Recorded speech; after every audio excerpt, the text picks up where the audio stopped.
April 1945. German field hospital near Münster, Germany. The morphine syringe trembled in Nurse Helga Steiner's hand, its glass barrel catching the dim light filtering through the hospital's blackout curtains. After 36 hours without sleep, she had prepared 8 identical doses, enough for herself and 7 other staff who had chosen to remain with the 53 immobile patients. Outside, British artillery announced their approach, each concussion bringing dust from the ceiling onto pristine white caps, maintained despite shortages of soap and water. It will be painless, Dr. Keller had assured them when distributing the vials from the hospital's dwindling supply. Better than what awaits us when they arrive. Nazi propaganda had been explicit. Allied forces showed no mercy to German medical personnel, whom they considered complicit in Nazi atrocities.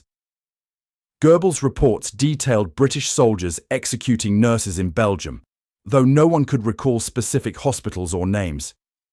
The fear, however, remained concrete, reinforced by Hitler's March 19th scorched earth decree that left Germans who surrendered classified as traitors deserving death. The hospital staff moved with mechanical precision, a final display of German order in the face of chaos.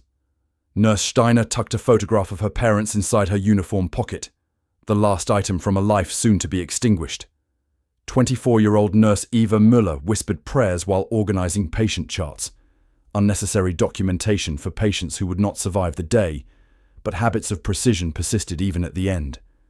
When the hospital doors burst open at 900 hours, British Royal Army Medical Corps Captain James Harrington found German nurses lined against the wall, several openly weeping.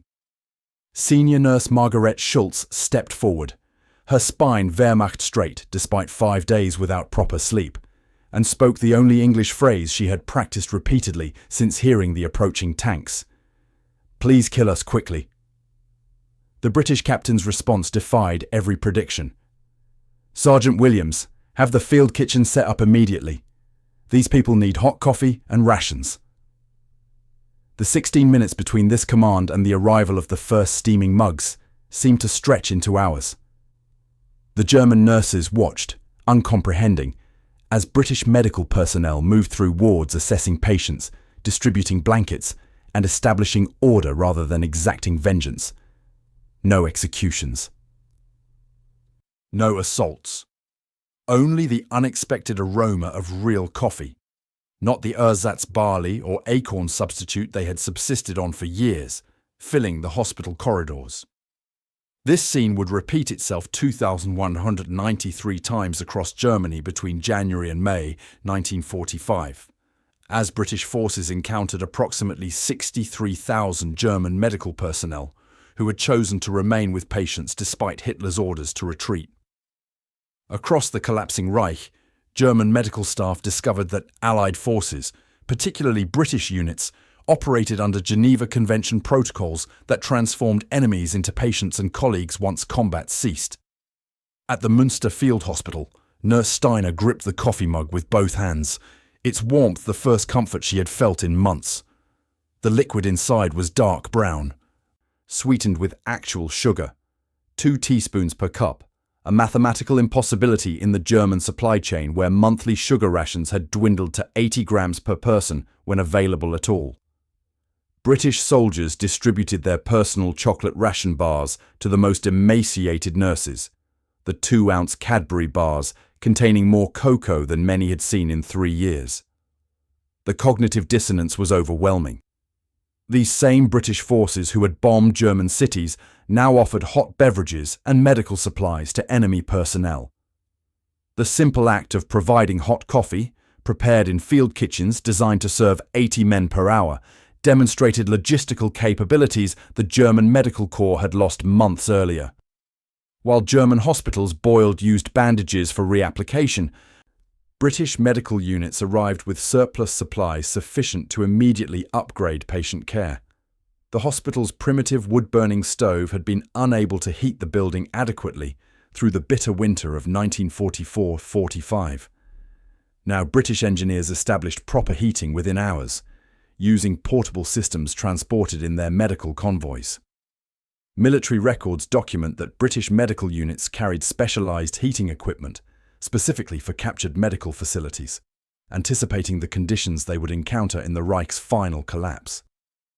Captain Harrington's unit, the 22nd Field Ambulance of the Royal Army Medical Corps, had been equipped with German-language medical glossaries and specific protocols for integrating with captured hospitals. This level of preparation contradicted everything Nazi leadership had claimed about Allied intentions. Rather than rape and murder, British personnel implemented standards exceeding those German hospitals had maintained in final war months. By evening, German nurses who had prepared for death watched British soldiers establish supplemental kitchens capable of serving proper meals to all patients and staff. The morphine syringes, hidden away during initial contact, were quietly returned to the medication cabinet, now under joint British-German inventory control. The hospital director, Dr. Wilhelm Keller, recorded in his personal journal, "We expected monsters. They brought coffee and compassion. This psychological transformation is more overwhelming than physical hunger." The hot coffee in trembling hands became the first symbol of a humanitarian response that would systematically dismantle years of Nazi indoctrination more effectively than any propaganda campaign. Each sweet, hot sip demonstrated a reality that contradicted everything these German medical professionals had been led to believe about their British counterparts. As darkness fell over the hospital, those who had prepared to die instead prepared for the next shift, sustained by unexpected mercy delivered in army-issue mugs. By April 1945, the German medical system had collapsed into primitive battlefield medicine. Hospital staff at the Münster facility had been operating under conditions unimaginable to their British counterparts.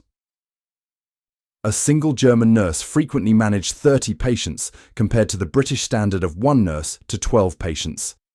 Medical records recovered from the hospital revealed nurses working 72-hour shifts with only brief rest periods, their weight dropping to dangerous levels as they sacrificed their own rations for patients. The supply situation had deteriorated beyond crisis. Cotton bandages were washed and reused 5 to 7 times, sterilized in boiling water that consumed precious fuel. Suture material, normally discarded after use, was recovered from deceased patients and re-sterilized. Dr. Keller's inventory book documented critical shortages. Antiseptics diluted to 30% of recommended strength. Morphine reserved exclusively for amputations and terminal cases. Surgical instruments sharpened so frequently their metal had thinned to dangerous levels. Against this backdrop of desperate scarcity, the British Royal Army Medical Corps arrived with a fundamentally different tradition. Established in 1898 and battle-tested through multiple conflicts, the RAMC operated with Geneva Convention principles as foundational doctrine. Every British medical officer received specific training on treating enemy medical personnel, not as prisoners but as professional colleagues. RAMC Field Regulation 17B explicitly stated, "Enemy medical personnel are to be incorporated into British medical operations with full professional standing when they remain with their patients." War diaries from the British 22nd Field Ambulance detail their standardised approach when encountering German hospitals. Captain Harrington's April 15th entry noted, "German facility found in deplorable condition. Staff severely malnourished but maintaining remarkable standards given their circumstances. Immediately implemented RAMC Protocol 8 for hospital integration." This protocol, developed after North African campaign experiences, included immediate nutrition intervention as its first priority. The contrast between German and British resources became immediately apparent through food. The British Army's standard field ration for medical units provided 3,250 calories daily per person, including patients. German hospital rations had deteriorated to approximately 950 calories by March 1945, with medical personnel typically consuming less to prioritize patients. British quartermaster records show that within 24 hours of encountering the Münster hospital, they had distributed 14-day emergency rations for 200 persons, enough to immediately double caloric intake for all German patients and staff. The symbolic importance of hot beverages in this encounter cannot be overstated.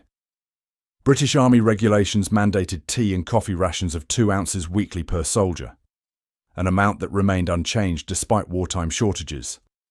This prioritization reflected the cultural significance of these drinks to British morale. When British soldiers shared these rations with German medical personnel, they were offering something beyond nutrition, a symbol of normalcy and civilization amid chaos. Laboratory analysis conducted on 10 German nurses at the Münster facility revealed severe nutritional deficiencies. 8 showed signs of incipient beriberi, 7 had pellagra symptoms, and all demonstrated protein malnutrition. Their average weight was 43 kilograms, 94.8 pounds, approximately 25% below standard medical charts for their height and age. British medical reports noted, German nursing staff prioritize patients to such an extent that they themselves require immediate nutritional intervention. British Army Sergeant Thomas Williams, who supervised the field kitchen established at the Münster hospital, recorded his observations. The German nurses looked like walking skeletons, yet maintained spotless uniforms. When offered second helpings, many appeared confused, as if extra food was incomprehensible. Several wept when given chocolate. His report, preserved in military archives, continued. Most struggled to finish standard portions, their stomachs having shrunk from prolonged semi-starvation. The immediate British response created cognitive dissonance among German medical staff. They had operated under a system that progressively dehumanized medicine, where triage decisions increasingly abandoned the vulnerable. The British demonstrated a contrasting medical ethos that refused to abandon anyone, even former enemies. This philosophical gulf was as significant as the material disparities. By the second day, British supplies transformed the hospital environment. Antiseptics, bandages, antibiotics, particularly penicillin, still rare in German facilities, arrived in quantities the German staff found difficult to comprehend. British inventory records show that the Münster hospital received approximately 8% of the 22nd Field Ambulance's total supply allocation within 48 hours, an extraordinary diversion of resources to former enemies. The German nurses' medical training had not prepared them for being on the receiving end of care. Nurse Eva Müller's diary, preserved in the Bundesarchiv, records her disorientation. They assigned a British nurse to our dormitory to ensure we eat properly. I weigh 41 kilograms and apparently require nutritional rehabilitation. Strange to become patients ourselves after caring for others so long. Her entry continued, describing her first full meal in months. Real bread with actual butter, meat stew with recognizable vegetables, a cup of tea with milk and sugar. I ate slowly, feeling strangely guilty with each bite, knowing Germany starves while I consume this impossible abundance. The British medical tradition, hardened through 2 world wars yet maintaining humanitarian principles, confronted German medical personnel with an uncomfortable truth. Their suffering had not been a necessary wartime sacrifice, but the result of a system that had abandoned medical ethics. This realization, delivered through hot meals and professional respect rather than accusation, initiated a transformation more profound than mere physical recovery. Within 48 hours of discovering the Münster hospital, British Medical Command implemented their Standard Operating Procedure 17, Integration of Captured Medical Facilities. This 26-page protocol, developed after experiences in North Africa and Italy, detailed precise steps for transforming enemy medical installations into functional components of Allied healthcare systems. The British approach was systematic rather than improvised, revealing preparation for exactly this scenario. The supply chain response demonstrated British logistical capabilities that German medical personnel found astonishing. By April 20, 1945, 17% of all British medical supplies entering Germany were being diverted to captured German hospitals.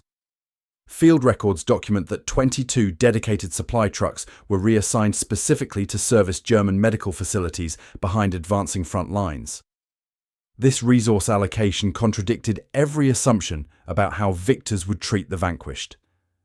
British Army nutritionists conducted systematic assessments of German medical personnel, creating detailed recovery programs based on their findings.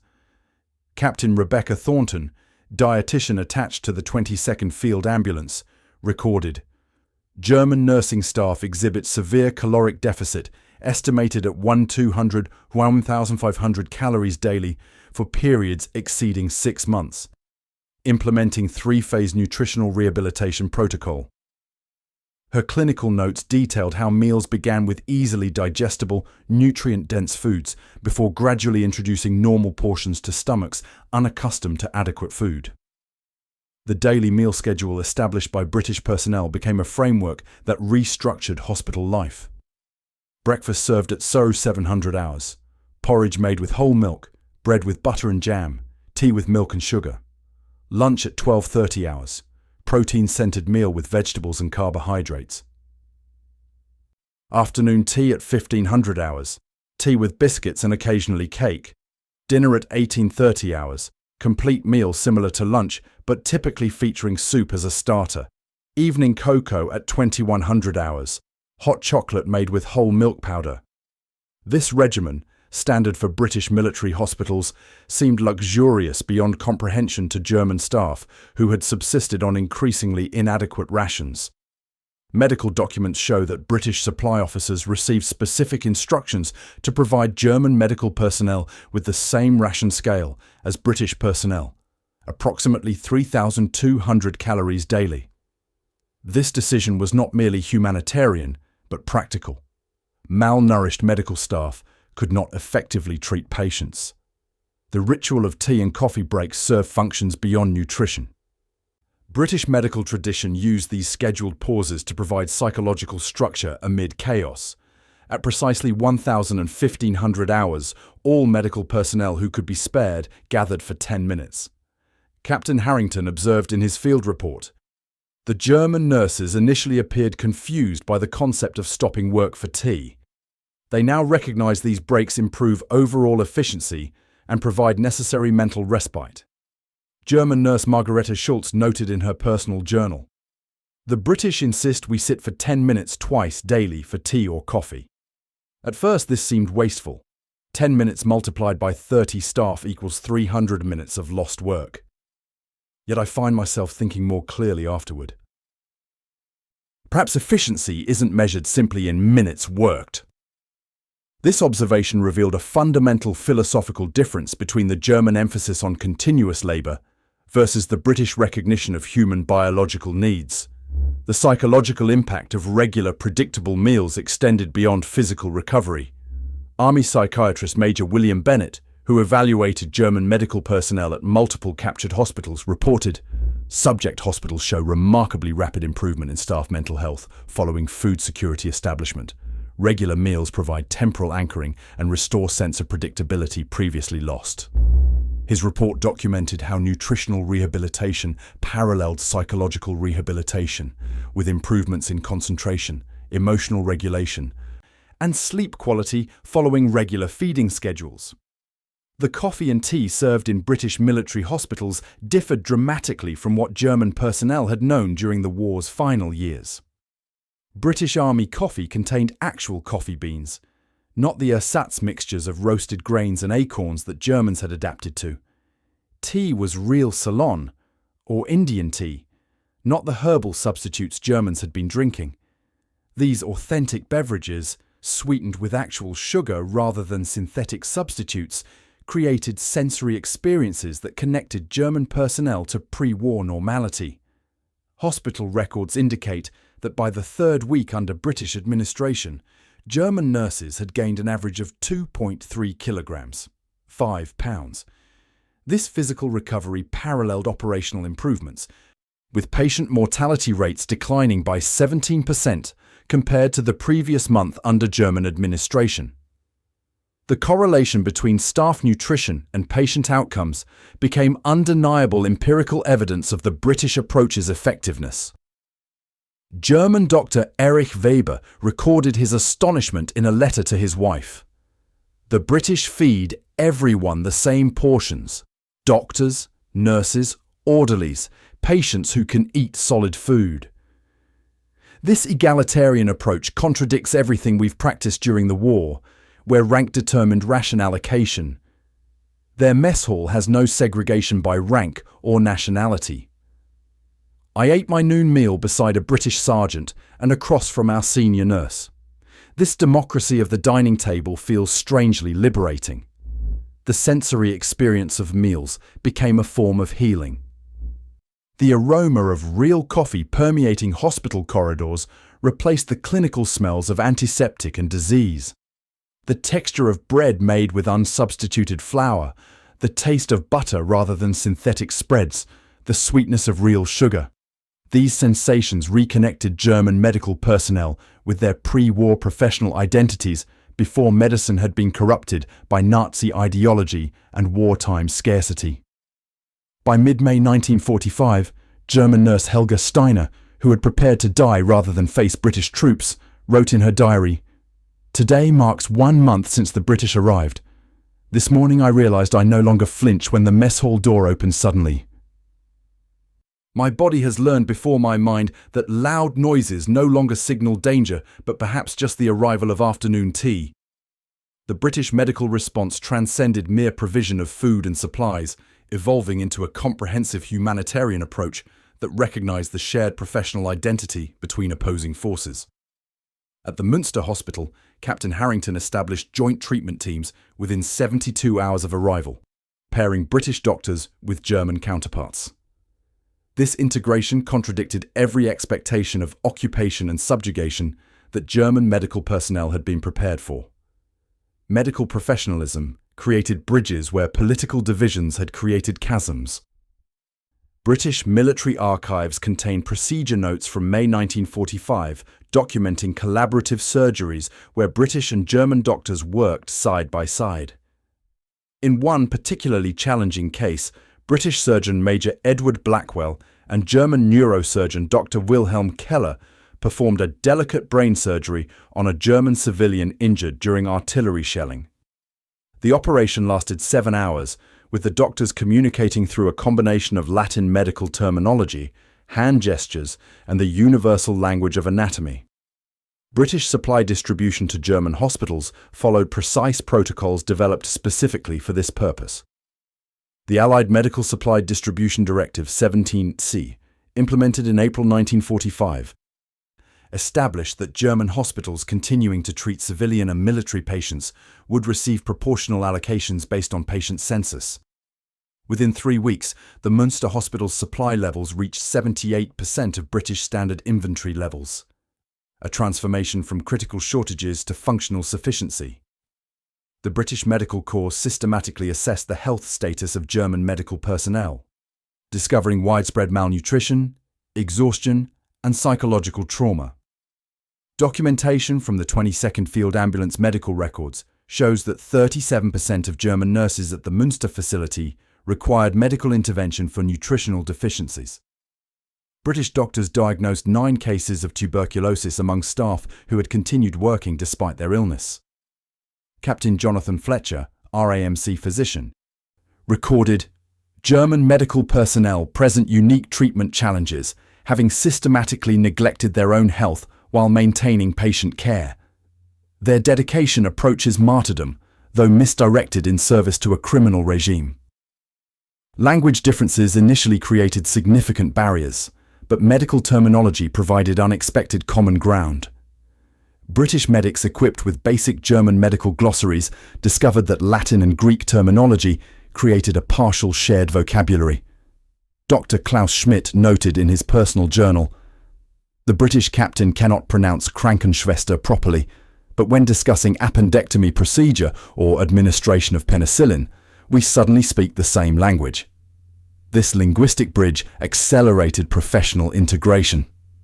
German nurses experienced a profound psychological transition, documented through personal diaries and subsequent interviews. Nurse Eva Müller's journal from May 1945 reveals the progression. Week 1. Certain they will eventually punish us. Week 2. Perhaps they truly followed different rules than we were told. Week 3. Working alongside Sister Margaret from Edinburgh feels like working with any colleague. This evolution from terror to trust occurred repeatedly across captured facilities. The introduction of medical luxuries that had vanished from German hospitals created moments of disbelieving wonder.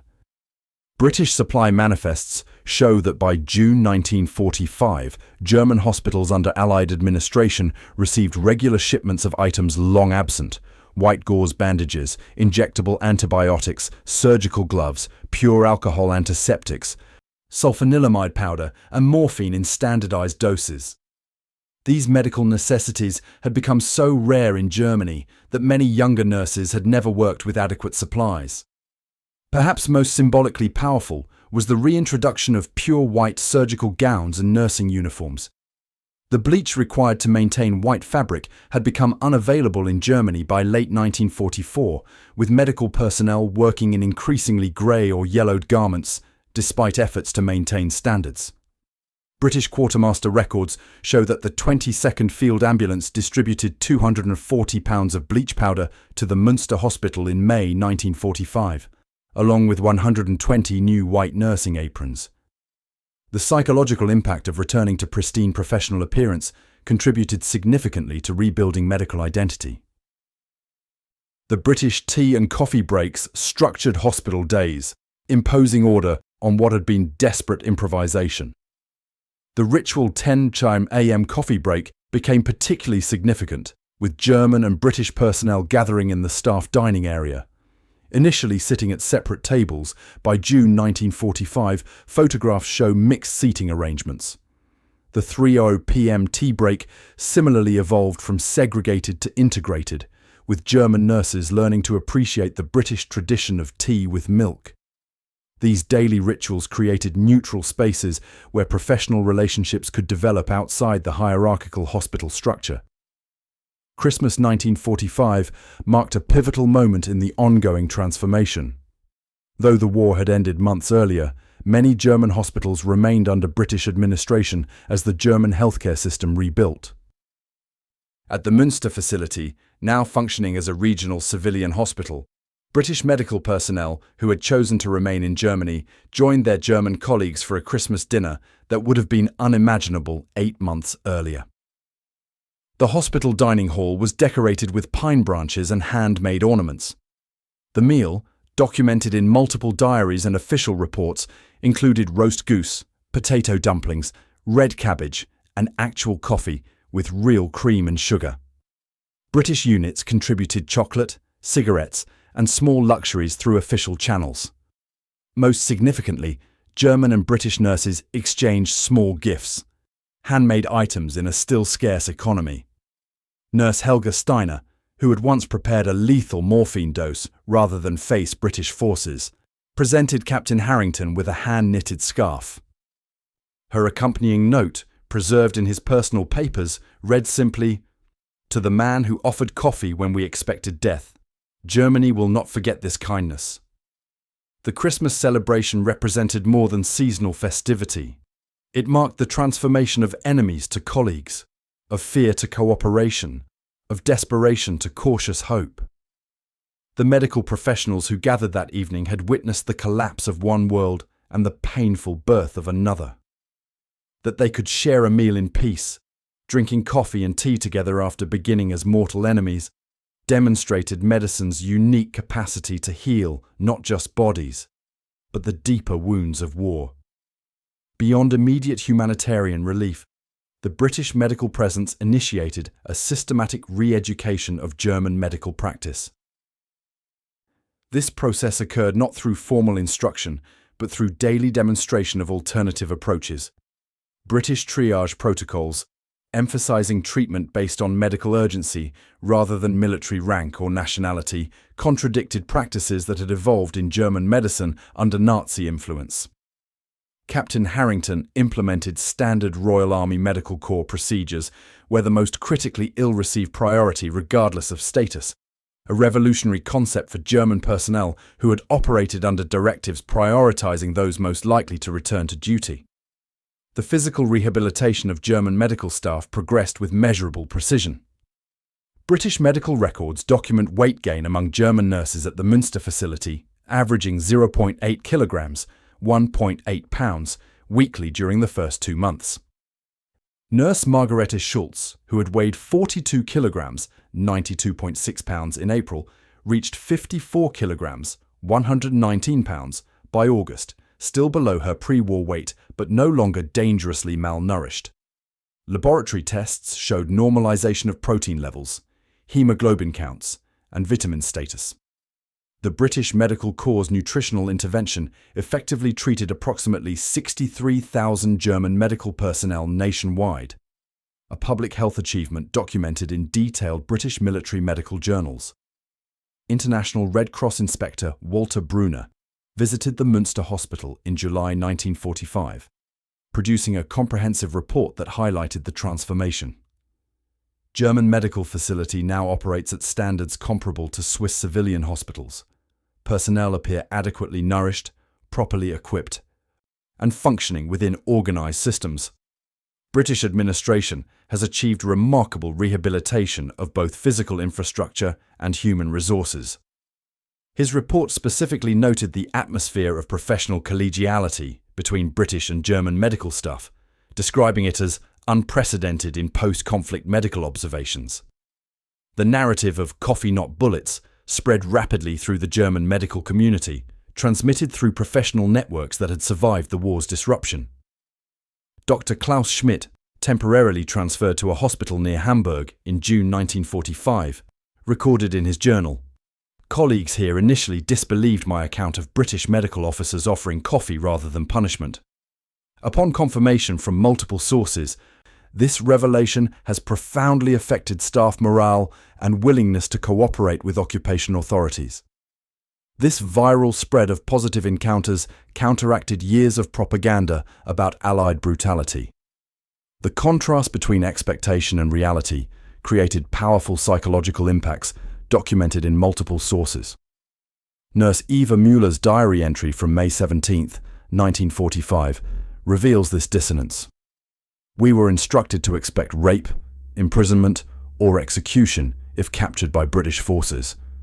Instead, I have been given multivitamin tablets to treat my malnutrition and assigned to work alongside Sister Elizabeth from London, who treats me as a professional equal. The collapse of truth in our previous understanding of the world is perhaps more difficult to process than physical hardship. Examples of medical collaboration under crisis conditions produced innovations that would influence post-war practice. At the Münster Hospital, British and German personnel jointly developed modified wound dressing techniques for treating civilians injured by unexploded ordnance, a significant problem in post-war Germany. Their approach, documented in British military medical publications, combined German experience with limited resources and British access to modern supplies, creating protocols more effective than either nation had developed independently. This collaboration extended to improvised rehabilitation techniques for amputees, nutritional strategies for severely malnourished patients, and psychological approaches to civilian trauma. The British medical influence would shape West German medical practice for decades following. Dr. Wilhelm Keller, who had prepared morphine for mass euthanasia rather than face capture, became instrumental in reforming German medical education after returning to his university position in 1947. His lecture notes, preserved in university archives, explicitly reference the British lesson of maintaining ethical standards under extreme conditions. German medicine lost its way when it compromised its fundamental humanitarian principles. The British demonstrated that even in war, medical ethics need not be sacrificed. Indeed, their adherence to these principles proved stronger than our abandonment of them. Perhaps most powerfully, German Dr. Heinrich Weber testified in 1955 before a medical ethics conference in Zurich. When British forces found us in 1945, they discovered not just a hospital, but the moral collapse of German medicine. We had rationalized unthinkable compromises as necessary sacrifices. They responded not with judgment, but with coffee, supplies, and professional respect, treating us as colleagues who had lost our way rather than criminals. This approach rebuilt not just bodies, but the ethical foundation of German medicine. The British officers who ordered hot coffee instead of implementing punishment demonstrated medicine's highest purpose: healing beyond the physical to restore human dignity. This transformation extended beyond individual facilities to reshape institutional approaches. The Münster Hospital's protocols for patient care, initially established as temporary measures under British administration, were formalised in 1946 as permanent procedures. These included equitable distribution of resources regardless of patient status, transparent documentation of all medical decisions, regular nutritional assessment of both patients and staff, and scheduled rest periods to prevent caregiver burnout. All innovations introduced by British medical personnel. When formal nursing education resumed in West Germany in 1947, the curriculum incorporated specific elements from British nursing practice. These included standardized charting procedures, evidence-based rationales for interventions, and ethics training emphasizing patient dignity regardless of circumstances. Most significantly, the new education program explicitly rejected hierarchical approaches, where nurses functioned as unquestioning implementers of physician orders, instead emphasizing professional collaboration between medical disciplines. By 1950, West German medical journals openly acknowledged British influence on post-war medical reformation. An editorial in the Deutsches Ärzteblatt, German medical journal, noted, "The unexpected humanity shown by British medical forces in 1945 demonstrated that medical ethics transcend national boundaries and political conflicts. When our profession had compromised its fundamental principles, it was our former enemies who reminded us of medicine's true purpose through practical demonstration rather than accusation." This professional acknowledgement formalized what thousands of German medical personnel had experienced personally: transformation through example rather than punishment. The statistics tell an irrefutable story of medical humanitarianism unprecedented in military history. Between April and December 1945, British medical forces integrated 173 German hospitals into their system, providing care for approximately 61,400 German military patients and 94,300 German civilians.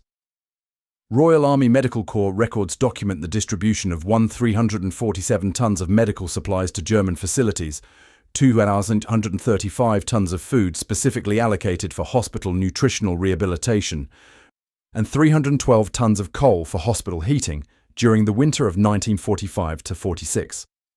These numbers represent not just material aid, but a fundamental philosophical approach: healing rather than punishing the defeated. The long-term impact emerged most powerfully through individual testimonies collected decades later. Nurse Helga Steiner, interviewed in 1975 for a BBC documentary, recalled the transformation with clarity. "I had prepared myself for death that April morning. Instead, I received coffee and professional respect. This single act of humanity when we expected retribution changed everything I understood about war, about medicine, about human capacity for forgiveness."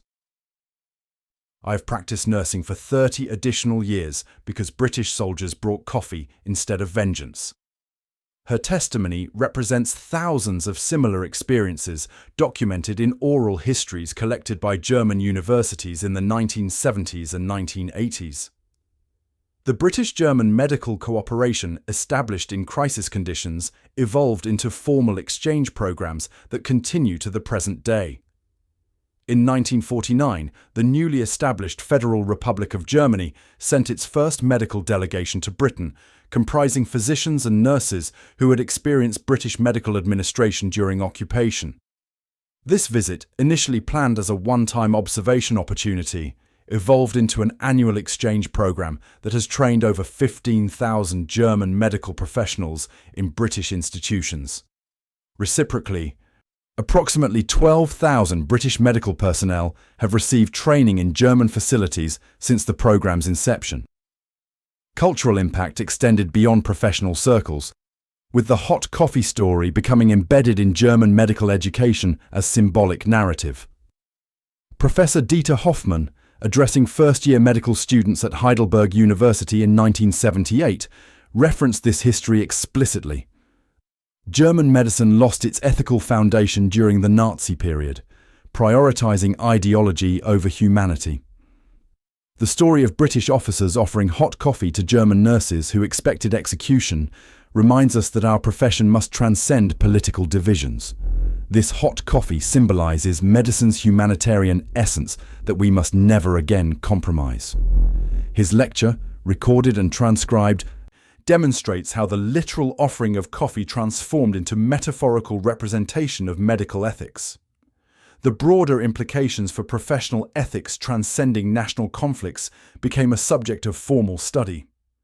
In 1985, the British Medical Association and German Medical Association jointly established the Anglo-German Medical Ethics Commission, explicitly referencing the 1945 interactions as foundational to their work. Their inaugural publication stated, "When British medical officers chose humanitarian response over retribution in 1945, they demonstrated medicine's capacity to maintain ethical standards even in extreme circumstances." This historical moment provides both inspiration and warning, showing both medicine's vulnerability to political corruption and its potential for ethical resilience. Scholarly assessment of the British Medical Corps' role in German Reconstruction has evolved over decades. Initial historical accounts focus primarily on practical contributions to public health and infrastructure rehabilitation. By the 1980s, historical analysis expanded to examine the psychological and cultural impact of British medical humanitarianism. Medical historian Dr. Margaret Ashford's definitive 1992 study, Healing the Enemy, British Military Medicine in Occupied Germany, concluded, the decision to treat German medical personnel as colleagues rather than accomplices in Nazi crimes created psychological conditions essential for Germany's reintegration into the European medical community. This approach achieved reconciliation that punishment alone could not have accomplished. Modern connections between British and German medicine trace direct lineage to these 1945 encounters. The University Hospital Münster maintains a formal partnership with King's College Hospital London, established in 1963 by staff members who experienced the original British medical presence. Their joint research initiatives have produced significant advances in trauma care, nutritional rehabilitation, and medical ethics. The partnership's founding document explicitly references the transformation that began with a cup of hot coffee offered instead of punishment as its inspirational foundation. The annual German-British Medical Conference, established in 1951 and continuing uninterrupted for over 7 decades, begins each session with a ceremonial serving of coffee, an institutional acknowledgement of the historical significance of this simple beverage. The 2014 conference keynote speaker, Sir Robert Winston, observed, "Few realise that modern European medical cooperation began with British soldiers offering hot coffee to German nurses who expected execution. This simple, humane gesture accomplished more for reconciliation than any formal treaty or political agreement. The philosophical lessons extend beyond specific German-British relations to inform broader understanding of reconciliation processes." Conflict resolution specialist Dr. Hannah Reinhardt's 2010 analysis identified the British medical approach as exemplary. When victors expect to punish and instead offer humanitarian aid, they create cognitive dissonance that facilitates psychological transformation. The British medical response to German healthcare collapse in 1945 represents perhaps the most successful application of this principle in modern history. In the final analysis, the story of German nurses who begged, "Please kill us quickly," only to receive hot coffee, illuminates a profound truth about human conflict and reconciliation. The British soldiers who responded to fear with compassion, to expectation of punishment with provision of care, demonstrated that humanity can transcend the darkest moments of division. Their approach succeeded precisely because it contradicted every assumption about how victors treat the vanquished. What began as a desperate moment in a collapsing field hospital evolved into multi-generational healing between former enemies.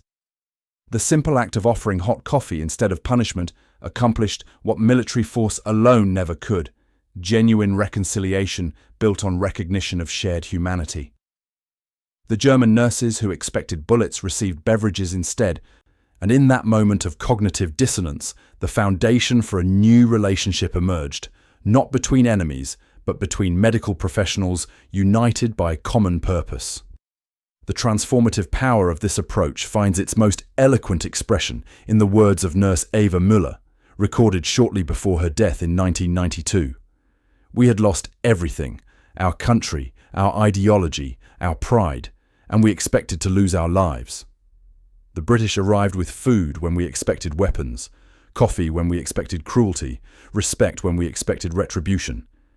In offering hot drinks instead of punishment, they taught us that humanity could survive even the darkest conflict." This lesson, that compassion holds more power than vengeance, became the foundation upon which we rebuilt not just our medical system, but our understanding of what it means to be human after unimaginable division.